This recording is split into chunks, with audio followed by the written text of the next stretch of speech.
Oke, halo semuanya. Selamat datang kembali di pembahasan tryout ekonomi. Yang kali ini kita akan membahas tryout keempat dari Dr. Ganesha.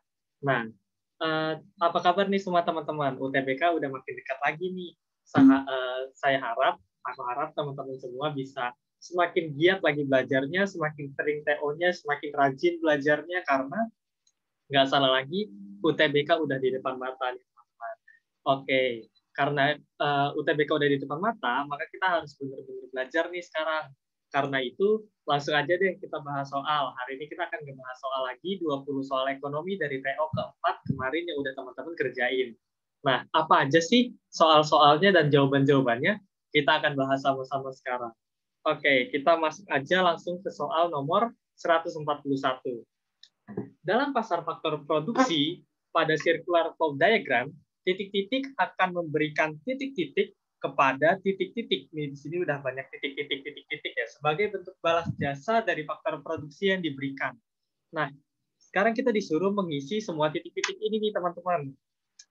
Jawabannya adalah B. Kenapa B? Karena perusahaan akan memberikan gaji atau upah kepada rumah tangga sebagai bentuk balas jasa. Ini gampang ya teman-teman, karena kenapa nih? Pertama-tama kita bisa lihat juga di soalnya kalau dia adalah pasar faktor produksi. Pasar faktor produksi ini akan memberikan faktor produksi sebagai input dan juga gaji atau semacamnya sebagai output. Terutama di pasar inputnya ini sendiri nih teman-teman. Jadi kita bisa lihat nih, mana sih yang benar, mana yang salah. Kalau yang A, rumah tangga akan memberikan barang atau jasa. Nah, ini udah salah banget nih. Pertama-tama kita udah ngelihatnya pasar faktor produksi. Tapi ini malah barang atau jasa, berarti ini udah salah. Terus kalau C, rumah tangga memberikan gaji atau upah kepada perusahaan. Masa kita rumah tangga memberikan gaji, ini juga udah salah nih. Terus perusahaan memberikan barang atau jasa kepada rumah tangga. Ini sebenarnya benar. Tapi kita lihat pasarnya adalah pasar faktor produksi, sehingga ini salah. Dan terakhir, rumah tangga akan melakukan pembelian barang atau jasa kepada perusahaan. Ini juga benar, tapi pasarnya salah. Sehingga jawaban yang paling tepat adalah B. Begitu ya teman-teman untuk nomor pertama. Nah, kita akan lanjut lagi ke nomor selanjutnya. Sebelum kita lanjut juga ada nih bentuk dari circular flow diagram itu sendiri. Teman-teman bisa lihat sendiri nih.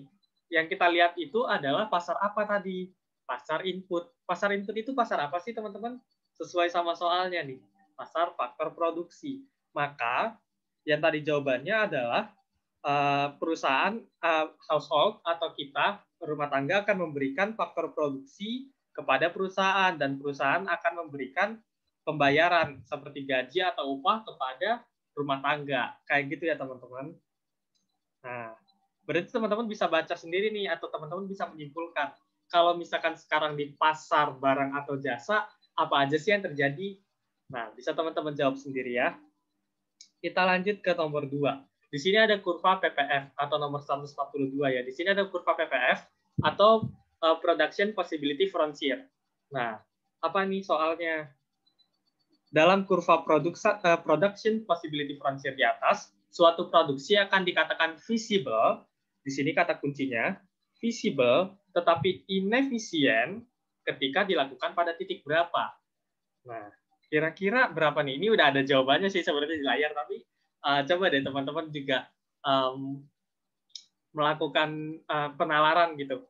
Jawabannya adalah C nih. Tapi kenapa gitu? Karena kalau misalkan kita lihat dalam kurva Production Possibility Frontier, di sini ada beberapa hal yang harus teman-teman pahami nih. Pertama-tama adalah di mana kurva itu berada atau di mana titik itu berada. Titik yang tadi ditanyain adalah yang visible tapi inefisien, gitu kan? Visible itu apa? Visible itu berarti bisa dilakukan karena sumber dayanya cukup. Tapi inefisien. Inefisien itu apa? Inefisien itu adalah keadaan di mana sumber daya kita ini tidak seluruhnya digunakan.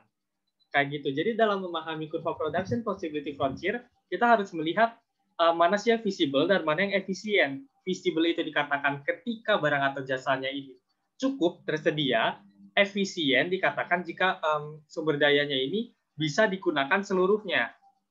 Di mana itu? Di titik di sepanjang kurva. Nih, jadi titik A dan B itu adalah titik-titik yang visible dan efisien. Yang ditanyakan yang inefisien. Yang inefisien itu berarti kan tidak seluruhnya nih, tidak seluruhnya dipakai. Berarti udah nggak salah lagi kalau misalkan jawabannya adalah C. Gitu. Kalau D ini apa nih?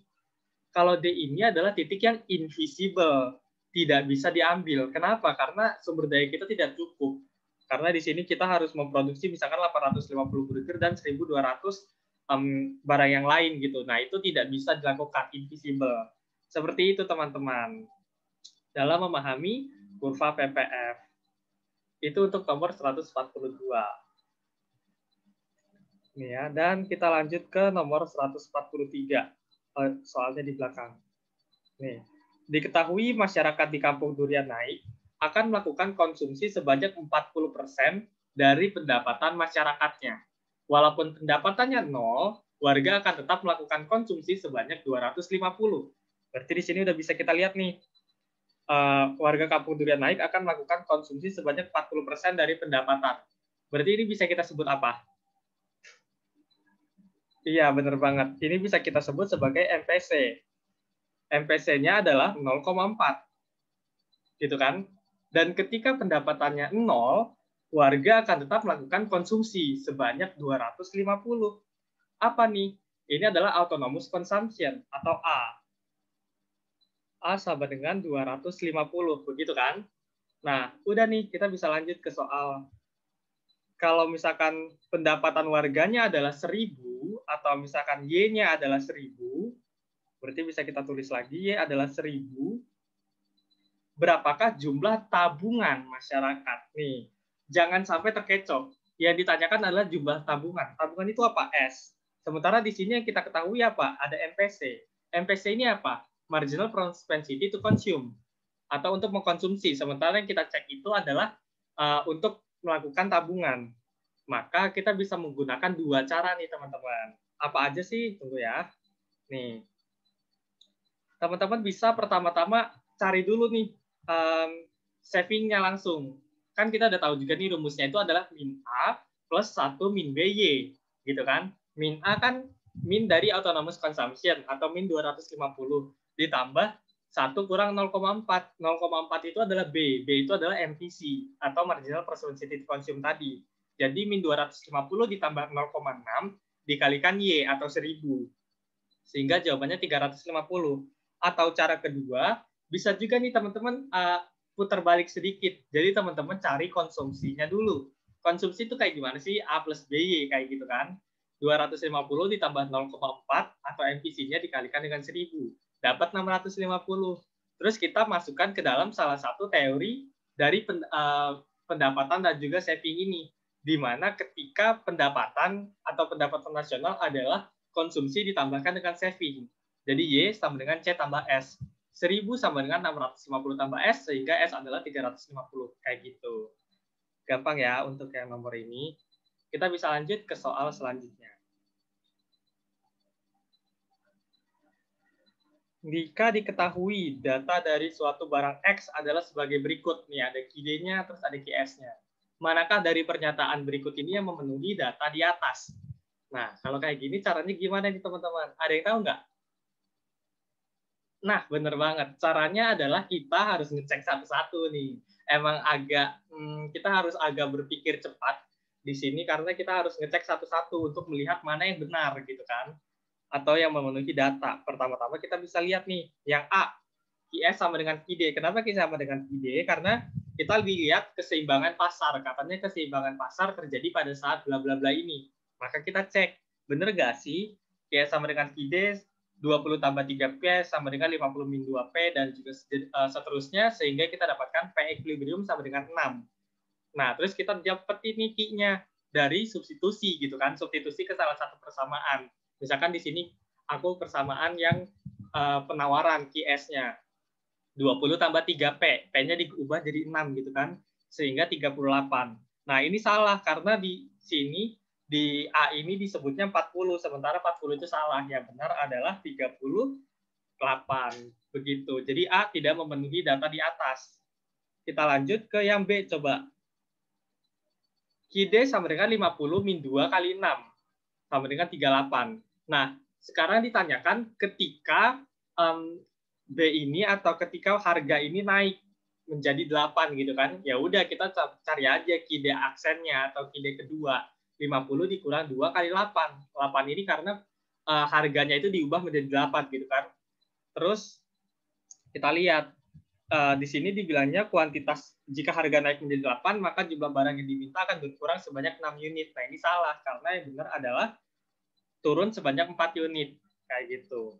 Dan yang C kita lihat di sini apa sih soalnya? Jika harga turun menjadi 4 maka jumlah harga barang yang diminta naik sebanyak 4 gitu kan.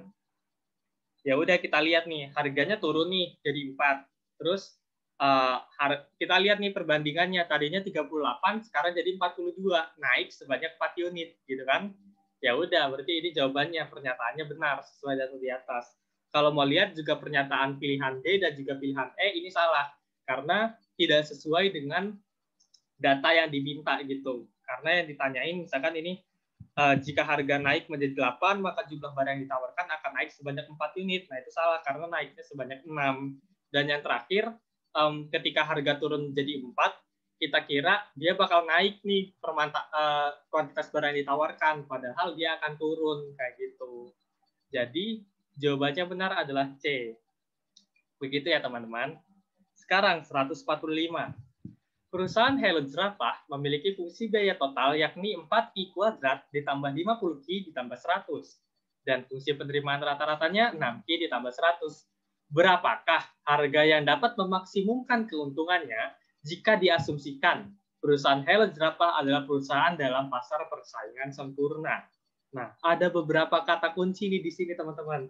Seperti apa sih? Ada yang bisa jawab nggak? Kira-kira apa sih hubungan-hubungan antara beberapa pernyataan berikut ini? Kan di sini ada biaya total, ada penerimaan rata-rata, ada pasar persaingan sempurna, keuntungan maksimum, kan banyak tuh ya konsep yang kita gunain. Nah, gimana cara menggabungkannya? Ada yang tahu? Nah, bener nih. Pertama-tama ya paling biasa kita lihat aja dulu diketahuinya apa, terus nanti ditanyanya dan juga jawabnya. Diketahui pertama-tama TC tadi kan, fungsi biaya totalnya udah kita lihat. Terus fungsi biaya rata-rata, penerimaan rata-ratanya atau AR udah kita dapetin juga. Dan keadaan pasar persaingan sempurna. Pasar persaingan sempurna ini adalah keadaan di mana AR sama dengan MR sama dengan P, atau average revenue-nya sama dengan marginal revenue-nya, sama dengan harga. Kayak gitu, dia sama gitu ya, sama persis. Ini bisa teman-teman pahamin juga konsepnya. Nah, ya ditanya harganya pada saat profit maksimum.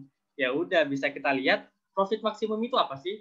Profit maksimum itu, nih teman-teman, profit maksimum itu adalah keadaan di mana MC sama dengan MR.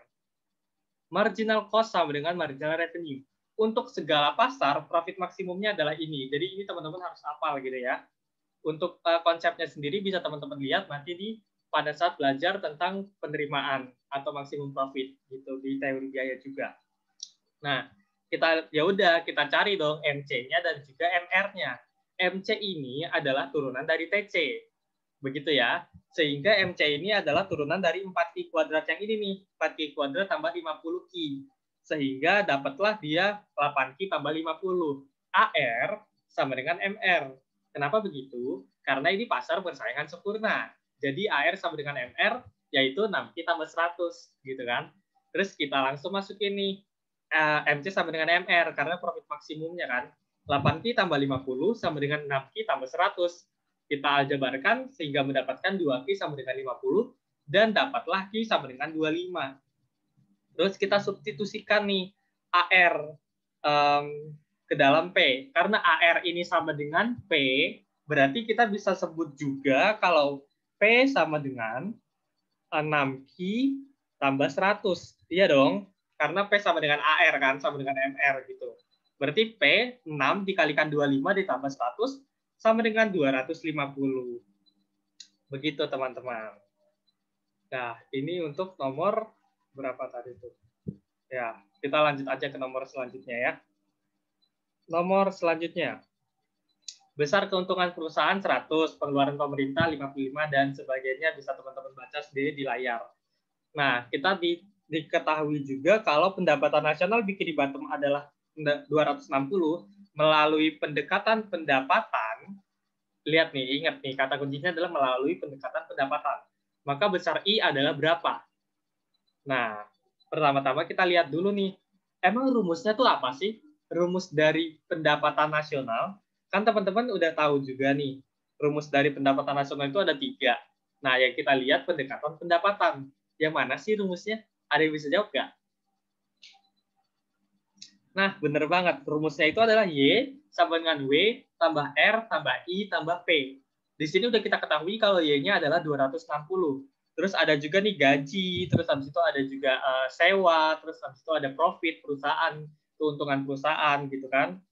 Nah, ditambah I, karena yang ditanya adalah I kan. Kita nggak tahu nih besarnya bunga gitu. Jadi 260 sama dengan 75 tambah 30 tambah 100 tambah I.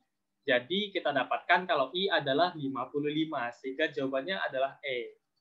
Begitu teman-teman. Masih mudah ya ini, tinggal kita ubah-ubah aja, tinggal kita putar-putar sedikit aja rumusnya, gitu ya. Oke, kita lanjut. Nomor 147. Di bawah ini adalah faktor-faktor yang menyebabkan bergesernya kurva permintaan pizza ke kanan. Jadi kayak gimana sih? Pertama-tama kita harus lihat dulu nih. Bergesernya kurva permintaan pizza ke kanan. Ini kan berarti gini ya. Anggaplah di sini ada kurva nih, kayak gini. Kurva permintaan, berarti dia downward sloping gitu kan. Dan dia akan ke kanan. Berarti sekarang anggaplah ada di sini, gitu kan. Dia mau shifting ke kanan. Nah, kita lihat nih, mana sih yang bisa membuat shifting ke kanan, dan kecuali mana aja nih, kayak gitu kan. Pertama-tama, harga pasta sebagai pesaing utama pizza naik. Harga pasta sebagai pesaing utama pizza, itu berarti pasta adalah barang substitusi. Kalau barang substitusi, maka kita bisa masukkan ketika harga substitusi ini naik, permintaan kita akan naik. Kenapa tuh? Karena permintaan barang substitusi kita akan turun, gitu kan? Ingat law of demand. Pada saat harga pasta naik, maka permintaan pasta turun. Permintaan pasta turun, maka orang-orang akan beralih untuk makan pizza. Sehingga ini benar kalau dia akan ke kanan. Jadi ini benar gitu kan? Akan naik atau akan bergeser ke kanan. Terus harga pizza diekspektasikan akan naik bulan depan. Pada saat harga pizza akan ekspektasinya naik bulan depan, maka orang-orang ini akan melakukan konsumsi di saat ini, gitu kan? Karena ya buat apa beli bulan depan gitu kan? Beli sekarang aja deh banyak-banyak daripada nanti bulan depan keburu harganya naik begitu. Sehingga ini juga akan menyebabkan ke kanan. Terus kebijakan UU Tenaga Kerja yang baru menyebabkan adanya peningkatan pendapatan di setiap lini pekerjaan. Peningkatan pendapatan akan mengakibatkan peningkatan konsumsi pula. Peningkatan konsumsi akan menyebabkan, ya apalagi kalau bukan permintaannya ke kanan. Jadi ini benar juga. Terus D, harga keju sebagai topping setiap pizza. Sekarang barang komplementer. Kenapa barang komplementer? Ada yang bisa jawab? Nah, iya, karena mereka adalah barang yang saling membutuhkan gitu, pelengkap. Ada keju, ada pizza, ada keju. Kira-kira katanya gitu kan, sebagai topping setia gitu. Dia naik nih, maka permintaan akan keju akan turun. Kalau permintaan keju turun, ya pelengkapnya juga pasti akan turun dong. Karena ya orang-orang nggak mau lagi makan pizza juga, karena ya kejunya mahal gitu. Sehingga dia akan bergeser ke kiri. Jadi jawabannya adalah yang D. Kalau adanya iklan di masyarakat akan memberikan kesan dan tren positif terhadap pizza. Selera masyarakat naik. Kalau selera masyarakat naik, ya pasti permintaan akan bergeser ke kanan. Begitu. Itu untuk nomor 147. Kita lanjut. 148. Dikarenakan terdapat kenaikan harga tepung. Nah, diketahui bahwa harga roti di negeri Teletubbies mengalami kenaikan dari 7.000 menjadi 10.500, naik 3,5 ya. Terus kuantitas permintaan mentega turun dari 2.500 menjadi 2.000, berkurang 500. Nah, kita disuruh mengetahui elastisitas silangnya, nilainya, dan juga apakah hubungan antara kedua barang tersebut. Gitu. Bagaimana sih cara mencarinya? Cara mencarinya bisa kita lihat dari sini.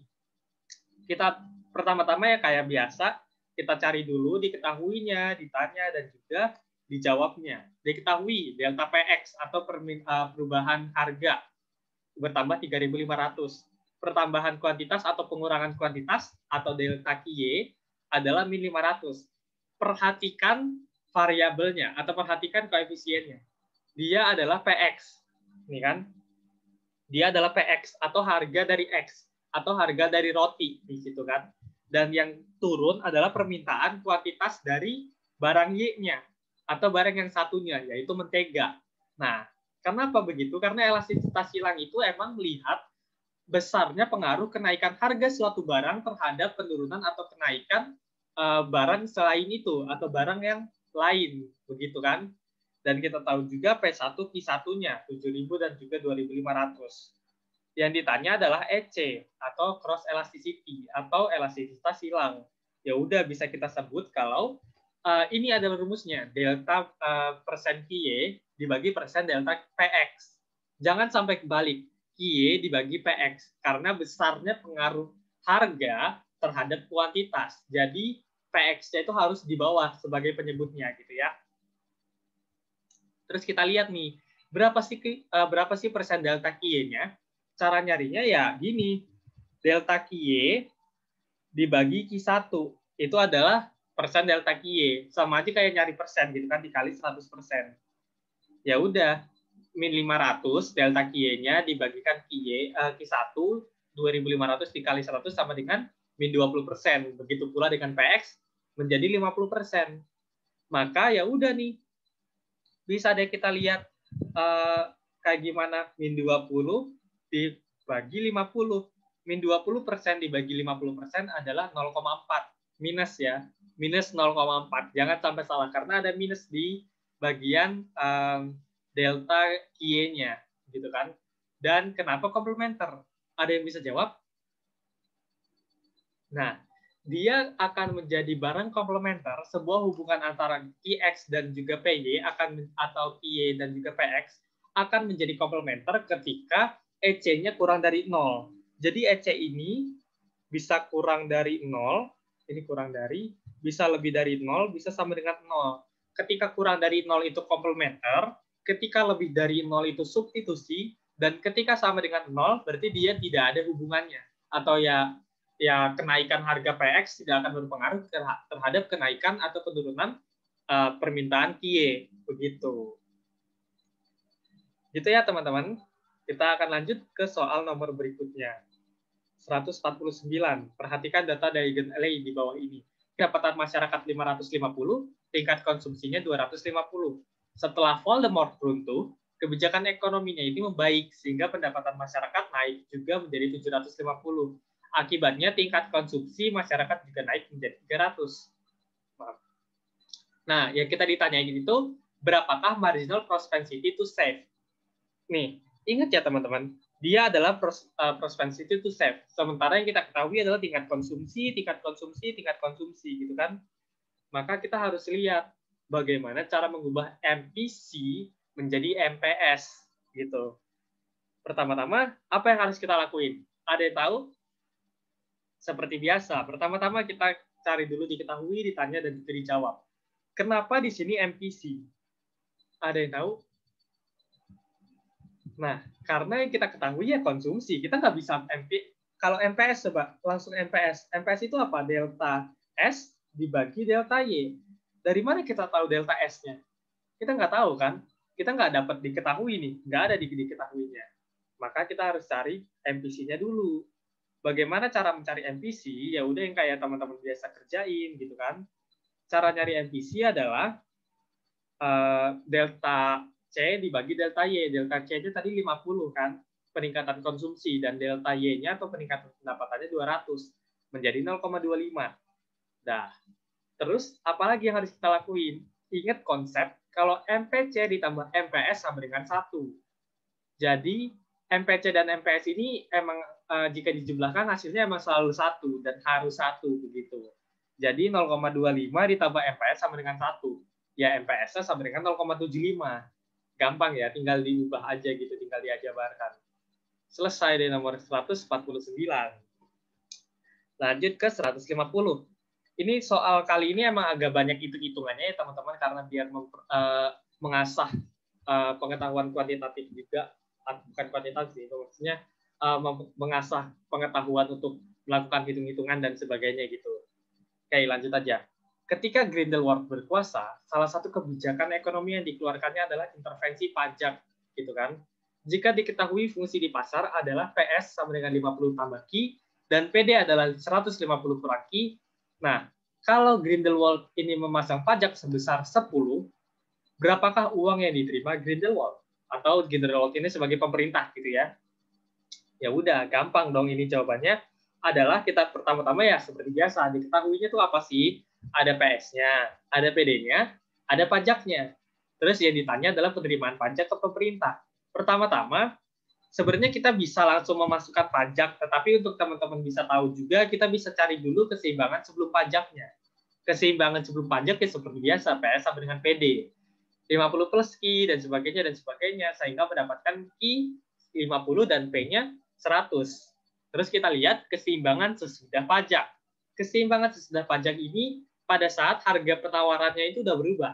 Ingat ya, pajak dan subsidi ini akan mempengaruhi penawaran, bukan permintaan. Jadi PD-nya itu akan tetap. Ya, PD akan tetap. Kenapa tetap? Karena pada saat ada pajak, pada saat ada subsidi, ini akan mempengaruhi bahan baku atau harga input lah istilahnya.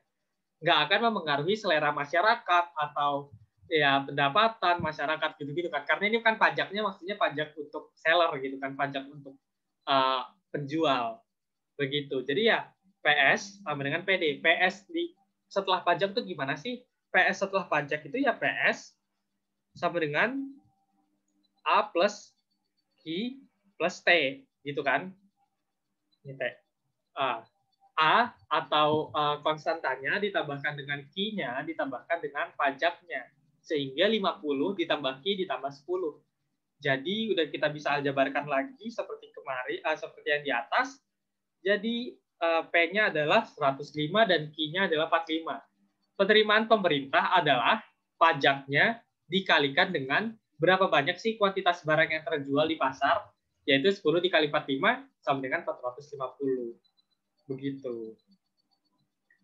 151. Pada suatu negara X, diketahui bahwa baru saja terjadi demonstrasi besar-besaran gitu kan. Meningkatnya upah pekerja sebagai imbasnya. Upah pekerja meningkat. Upah pekerja itu apa sih? Upah pekerja itu adalah harga input kan. Jadi bisa kita sebut juga kalau P inputnya naik. Gitu. Terus akibatnya harga barang-barang ikut mengalami inflasi atau kenaikan gitu kan, ceteris paribus, seperti tidak ada hal lain yang terjadi, pokoknya cuma ada demonstrasi besar-besaran meningkatnya upah gitu kan. Jika dilihat dari penyebabnya, maka inflasi ini disebut apa? Ini kan ada P input nih. Segala sesuatu yang berhubungan dengan barang input, ya udah bisa pasti adalah cost plus inflation atau inflasi yang disebabkan oleh kurva agregat supply. Kurva agregat supply ini kan kurva penawaran agregat gitu. Dan ketika seperti kayak penawaran biasanya, ketika sudah ada kenaikan harga input, ya kurva AS pasti akan bergeser ke kiri. Kenapa bergeser ke kiri? Ya karena pada saat ada kurva AS ini bergerak atau bergeser, dan dia ini bergeser karena harga inputnya naik, ya kita kan tidak bisa menawarkan barang sebanyak yang sebelumnya. Pasti akan berkurang dong. Sehingga kurva AS akan bergeser ke kiri. Nih, bisa teman-teman baca juga pembahasannya udah ada di web juga, ini seluruh kata-katanya. Jadi bisa buat lebih jelasnya kayak gitu. Dan ini kita bisa lihat nih. Ini kurvanya. Pada saat harga input naik, ya AS akan bergeser ke kiri. Bisa kita lihat nih, menyebabkan apa? Menyebabkan kenaikan harga barang. Gitu kan? Udah deh. Yang lain salah karena pertama ceteris paribus, sehingga jawaban seperti B, D, E itu salah, dan C juga salah karena kurva AS tidak akan bergeser ke kanan. Gitu kan? Nah, terus pada teori perilaku produsen jangka panjang, keseimbangan produsen akan terjadi ketika, nah ini gampang. Bukan gampang sih, maksudnya ini tuh salah satu yang bisa teman-teman pahami juga karena jawabannya ini hanya satu dan jawaban yang lain pasti salah, yaitu A. kurva isokos dan isokuan bersinggungan. Kita lihat dulu nih, kurva isokos itu kurva apa sih? Kurva isokos itu adalah kurva yang mana menyebutkan kombinasi dua macam faktor produksi atau input yang memberikan harga yang sama, isokos ya. Isokos itu akan berbentuk seperti ini. Jadi dia akan berbentuk seperti linear, dan dia akan berbentuk seperti constraint atau seperti budget line gitu, mirip-mirip budget line kalau teman-teman belajar di teori konsumsi. Karena ini adalah kendala agar perusahaan ini ya karena tidak bisa mempunyai lebih banyak lagi karena harga gitu kan, karena biaya. Isokuan adalah kuantitas atau kuantitas yang diproduksi dengan faktor produksi yang sama, kombinasi dua input yang akan memberikan kuantitas yang sama. Bentuknya seperti kurva IC. Bentuknya kayak gini nih. Nah, atau gini deh, ulang. Ya, bentuknya akan kayak gini nih. Gitu. Nah, pada saat itulah bersinggungan ini adalah keseimbangan produsen. Ini bersinggungan gitu ya. Ingat, bersinggungan, bukan berpotongan. Kalau berpotongan, dia tidak akan memenuhi prinsip-prinsip dalam teori perilaku produksi atau teori perilaku produsen. Begitu. Nih, bisa lihat juga nih, tangan C itu artinya bersinggungan ya. Bukan berpotongan, bukan di atas, bukan di bawah, bukan di mana-mana. Pokoknya hanya bisa keseimbangan produsen itu pada saat bersinggungan. Gitu. Nah, terus kita lanjut. Nah, ini ada kurva nih. Ada kurva ini, terus habis itu kita dilihat kurva di atas akan menggambarkan apa. Pertama-tama kita harus tahu dulu, kurva ini kurva apa sih? Ini adalah yang dinamakan dengan kurva Lorenz atau Lorenz curve. Ya udah, kalau teman-teman udah tahu ini Lorenz curve, harusnya teman-teman udah tahu juga, yaitu apa nih? Bisa dilihat juga sih sebenarnya dari sini nih, dari yang bisa teman-teman lihat di layar, ada sumbu X dan sumbu Y-nya itu menyebutkan apa tuh udah ada. Yaitu ya udah tidak lain dan tidak bukan adalah income. Income, ya udah income distribution. Income distribution adalah ya D, distribusi pendapatan suatu masyarakat, gitu kan. Udah deh, gampang. Nah, kalau misalkan yang lain tuh emang kurva apa sih? Nih, bisa lihat teman-teman ya. Kurva A ini salah karena permintaan agregat itu ya agregat penawaran agregat itu ya agregat supply. Terus jawaban B salah ketika ini jawaban B itu apa sih? Kita lihat. Siklus penurunan atau kenaikan GDP real. Ini salah. GDP real itu kenaikan penurunannya disebutkan dalam kurva siklus bisnis. Terus yang C salah juga. Hubungan antara inflasi dan pengangguran adalah kurva Phillips. Dan yang E juga salah karena besarnya kuantitas permintaan barang secara agregat ya adalah kurva agregat demand. Gitu. Itu untuk nomor 153. Lanjut ke nomor 154. Diketahui Pak Tua Jenkins adalah seorang makeup artist. Nah, udah kita lihat juga dibaca di sini menyewa jasa dan juga sebagainya gitu. Terus kita ditanyakan bagaimana pencatatannya dalam jurnal milik Pak Tua Jenkins pada 1 Januari 2018. 1 Januari ya. Maka ada beberapa informasi yang tidak relevan di soal. Yaitu ini nih. Nih pada 1 Februari 2018 gitu tuh udah ini nggak termasuk kan, nih masih melakukan servis terhadap Shizuka tuh nggak, ya udah kita hapus aja gitu karena ya nggak relevan aja.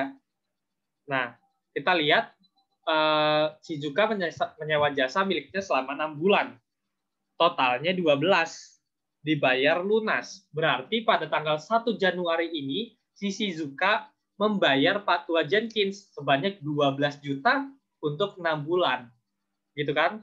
Berarti ya udah dong. Yang paling pertama, yang paling gampang yang bisa kita sebut itu apa? Ada yang bisa menjawab? Yang paling gampang, bukan yang paling gampang, maksudnya paling pertama bisa kita simpulkan dari transaksi ini. Gampang banget, bener nih teman-teman. Adalah kas. Kasnya naik atau kasnya diterima. Kas diterima bertambah di debit. Ya udah, berarti kita tinggal lihat nih, ini kas nih. Ini pendapatan diterima di muka ada pasti salah. Terus ini kas nih, ini pendapatan diterima salah. Terus yang E juga kas, gitu kan. Nah, tapi kita lihat lagi nih, yang mana nih sekarang yang benar? Yang benar adalah apa kreditnya? Kreditnya adalah pendapatan diterima di muka. Kenapa pendapatan diterima di muka? Karena dia akan membayar 12 juta sisi juta ini untuk 6 bulan. Kita tidak bisa menyebutnya sebagai pendapatan. Belum boleh pendapatan jasa top, itu nggak boleh. Kita harus bisa menyebutnya pendapatan diterima di muka karena seluruh servisnya belum selesai dilakukan. Jadi jawabannya yang tepat adalah C. Gitu kan? Kenapa nggak yang A? Yang A salah karena kasnya bertambah 2 juta. Seharusnya 12 juta. Kan ya, si Zukanya membayar lunas 12 juta kan? Ya yang masuk ke dalam dompet kita ya pasti 12 juta, bukan 2 juta gitu. Terus yang C benar dan yang E kenapa salah nih? Ya karena dia malah pendapatan jasa dan itu pendapatan jasanya 2 juta lagi. Salah gitu kan. Seharusnya pendapatan diterima di muka sebanyak sesuai dengan debitnya. Jadi kalau ini nggak balance dong. Debitnya 12 juta, pendapatannya 2 juta. Itu udah salah gitu ya secara akuntansi juga. Gitu deh. 155. Perhatikan data akuntansi perusahaan doa ibu di bawah ini. Berapakah current ratio? Current ratio ini apa sih? Current ratio ini adalah rasio antara hutang dengan aset lancar atau antara aset dengan hutang gitu kan. Yang lancarnya.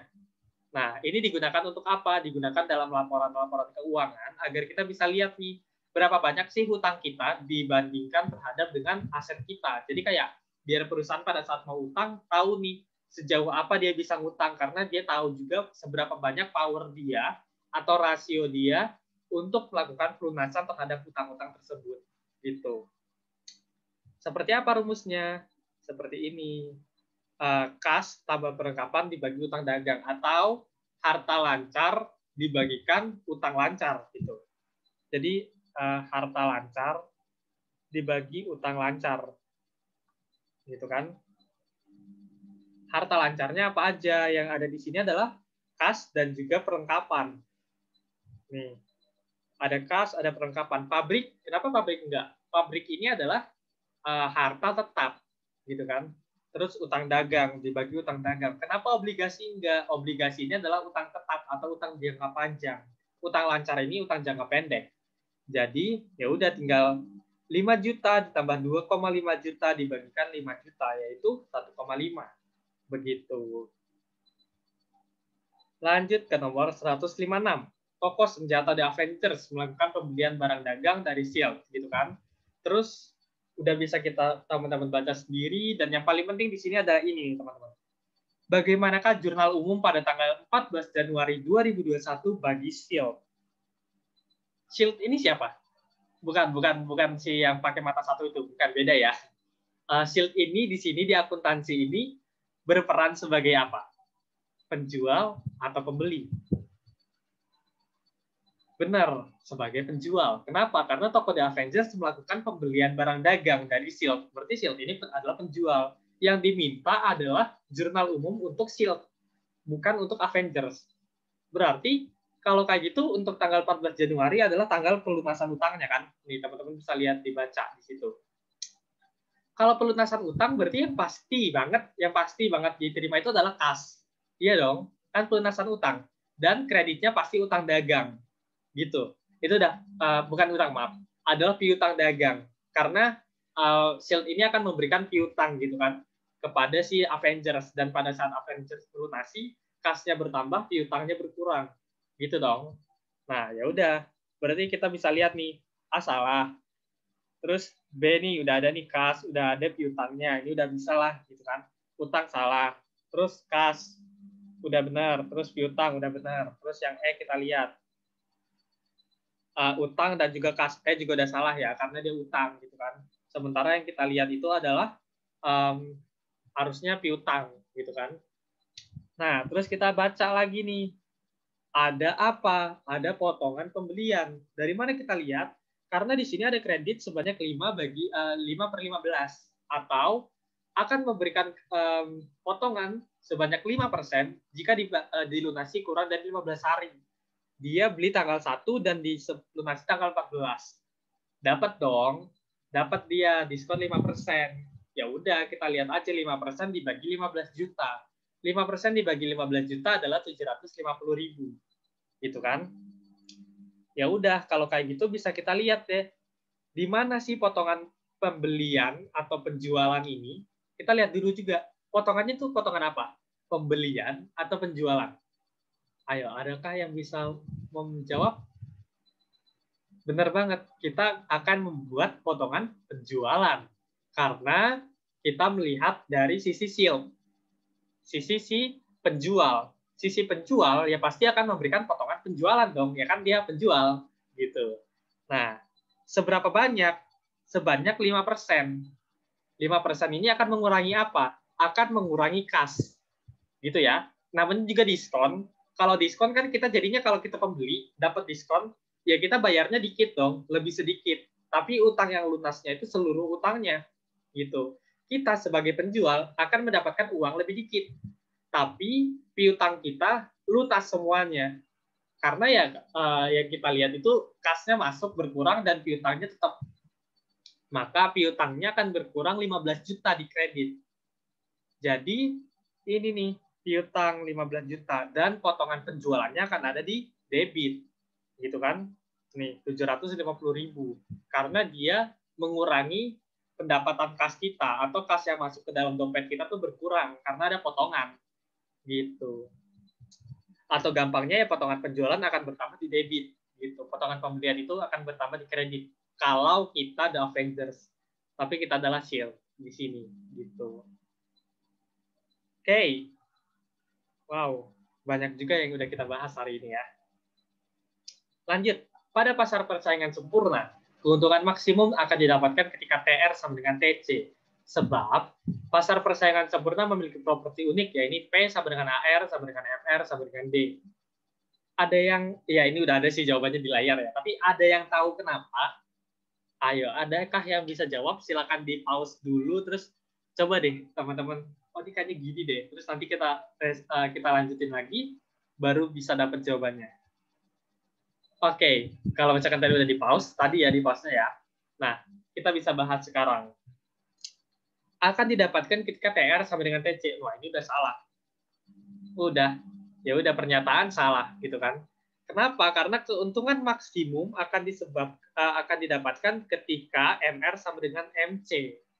MR sama dengan MC ya, jangan lupa bukan TR sama dengan TC. Iya sih, MR adalah turunan dari TR, MC adalah turunan dari TC, gitu kan? Tapi belum tentu TR sama dengan TC itu keuntungan maksimum. Kenapa? TR itu apa? Total revenue, pendapatan gitu kan, pendapatan total sama dengan pendapatan biaya totalnya. Jadi sama aja kayak pada saat kita menjual boba mendapatkan 1 juta, tapi untuk menjual boba ini kita mengeluarkan duit 1 juta. Apakah ini kandungan maksimum? Kan bukan gitu. Terus ya udah berarti pernyataan salah dan sebabnya apa nih? P sama dengan AR sama dengan MR sama dengan D. Pasar persaingan sempurna. Ini benar. Jadi ketika ini benar dan ini salah, jawaban yang tepat adalah D. Pernyataan salah, alasan benar. Gitu. Oke, paham ya? Lanjut ke nomor 158. Salah satu unsur dalam tahap manajemen bagian perencanaan adalah menetapkan tujuan organisasi. Sebab perencanaan adalah mendesain struktur organisasi dan sebagainya. Ini bisa teman-teman baca sendiri. Yang udah teman-teman lihat juga di layar, ya pernyataan benar, alasan salah. Ini benar ya teman-teman. Menetapkan tujuan organisasi itu adalah perencanaan. Karena pada saat kita tahap perencanaan, kita melihat nih, ke depannya kita mau ngapain, mau bikin apa, mau apa sih yang kita dapetin di dalam organisasi ini. Lah itu semua adalah bagian dari perencanaan. Dan kita lihat nih, kalau mendesain struktur organisasi dan memastikan setiap unsurnya, itu bukan perencanaan. Itu adalah apa? Hayo, bisa jawab? Benar, itu adalah pengorganisasian. Di sini juga udah bisa teman-teman baca ya, untuk tahap-tahap perencanaan itu ada apa aja sih sebenarnya unsur-unsurnya, dan ini tuh masuknya apa sih, alasannya itu pengorganisasian, dan perencanaan ini apa gitu. Bisa teman-teman baca di web juga ya. Oke, 2 soal terakhir nih. Berikut ini yang merupakan kebijakan moneter untuk mengatasi resesi. Moneter, resesi. Ini 2 kata kunci yang jangan sampai teman-teman kebalik atau jangan sampai ke belinger gitu. Kebijakan moneter dan juga resesi. Resesi ini apa? Resesi ini adalah keadaan di mana uang yang beredar di masyarakat ini terlalu sedikit, ya kan? Nih. Maka kebijakan yang tepat adalah kebijakan moneter yang ekspansif atau yang menambah jumlah uang beredar. Jumlah uang beredar ini ditambahkan gimana? Ya, karena dengan cara pertama, ya ini menurunkan cadangan kas. Ini benar, karena kalau menurunkan cadangan kas, jumlah uang beredar akan naik. Terus kalau ini menaikkan belanja pemerintah, sebenarnya benar untuk mengatasi resesinya, tapi itu adalah kebijakan fiskal, bukan kebijakan moneter. Terus kebijakan kredit longgar, benar, karena kredit longgar ini akan masyarakat akan memiliki daya beli yang lebih tinggi. Dan 4, salah, karena menaikkan suku bunga ini kan akan menyebabkan kebijakan moneter yang kontraktif pada saat suku bunga ini dinaikkan. Begitu. Terakhir, perhatikan beberapa pernyataan berikut ini. Kurva IC berbentuk cembung, kurva IC ke kanan lebih menunjukkan kepuasan yang tinggi, tidak berpotongan, dan downward sloping. Yang termasuk properti dari IC adalah semuanya. 1, 2, 3, 4. Semua jawaban benar. Gitu. Kenapa?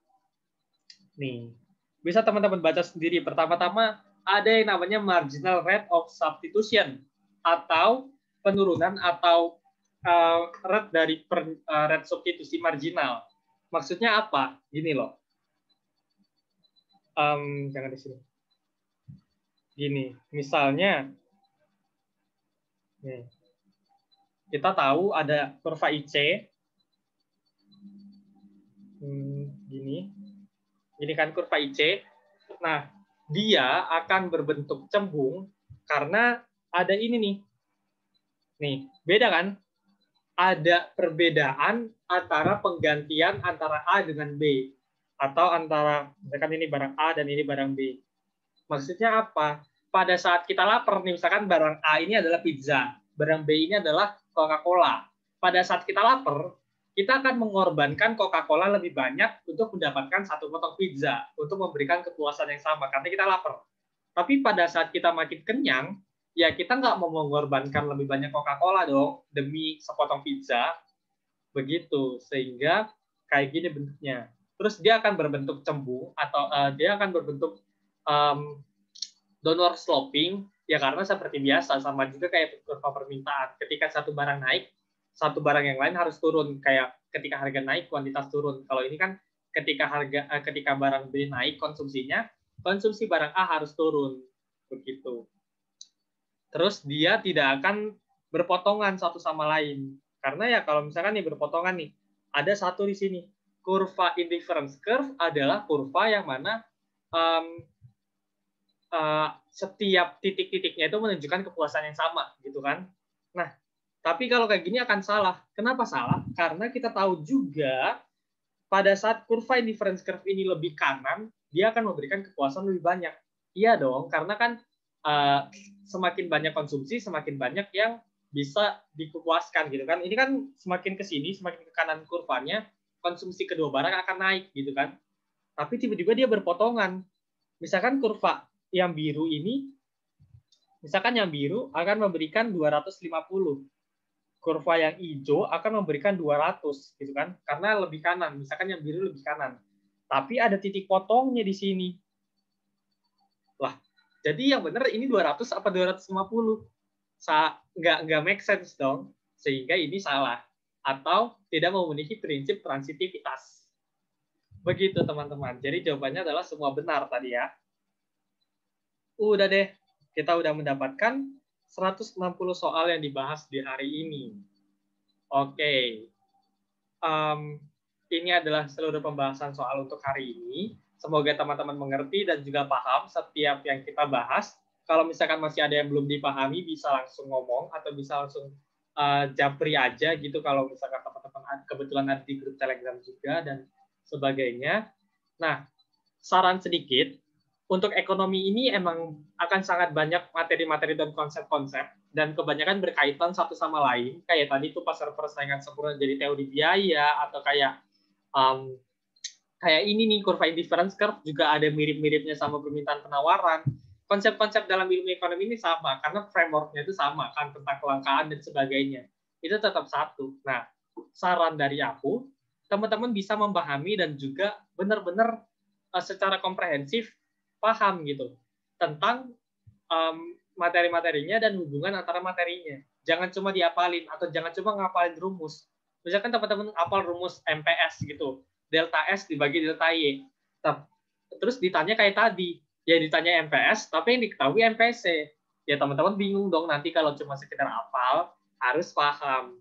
Begitu ya teman-teman, pemahaman. Understanding is the key. Oke? Okay? Oke. Okay. Selamat belajar terus. UTBK sudah sebentar lagi. Jangan lupa juga untuk istirahat. Stay healthy and goodbye. Thank you banget teman-teman. Dadah.